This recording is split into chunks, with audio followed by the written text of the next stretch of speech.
იცით აქ რა წერია? მოდებაში ხართ? მე ახლა გადავუგზავნე ჩემი ახლობელს, რომელიც არაბული ენის სპეციალისტია და თვითონ ღრმად ცოდნია არაბული ენის, რომ დეტალურად ამ ერთი წარწერის გარდა იქ სხვაებიც აგაკეთე. იცით აქ რა წერია? იცით თქვენ დებილებო აქ რა წერია? ვინც ამათ აპრავებთ კიდე და ამათ უკანალს ბანთ? აი უხეშად ვათარგმნია უბრალოდ ხელოვნურ ინტელექტს. და აი ნახეთ რა მომიგდო. აი რა წერია? აი რა წერია? ალლაჰ აკბარ, ჯიჰადი და ხელოვნური ინტელექტი ხვდება რომ ეს არის ვანდალიზმი ჩადენილი აგრესიული რელიგიური ფანატიზმის მიერ არაბულ ენაზე შესრულებული.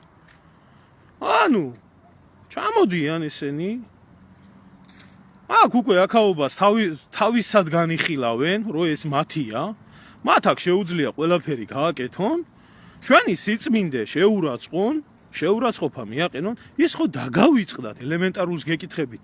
ის დაგავიწყდათ, ხო, ჯვრის მონასტერზე რო წარწერა გააკეთეს და არაბმა ტურისტებმა და მერე რაო ესპრო. ახლა ავიდნენ აგერ პირდაპირ ხევში, მიაყენეს შეურაცხყოფა ჩვენ სარწმუნოებას, ყველა ქრისტიანს და გამოგვიცხადეს ჯიჰადი. გამოგვიცხადეს ჯიჰადი, აგერაა პირდაპირ. ახლა იქ სხვა წარწერებიცაა და მე ამ სხვა წარწერებს კიდე იქ ბოლომდე რა არის დაწერილი, ხო, ამის იდენტიფიცირებას გავაკეთებიებ და სრული თარგმნით დავდებ ამ ყველაფერს.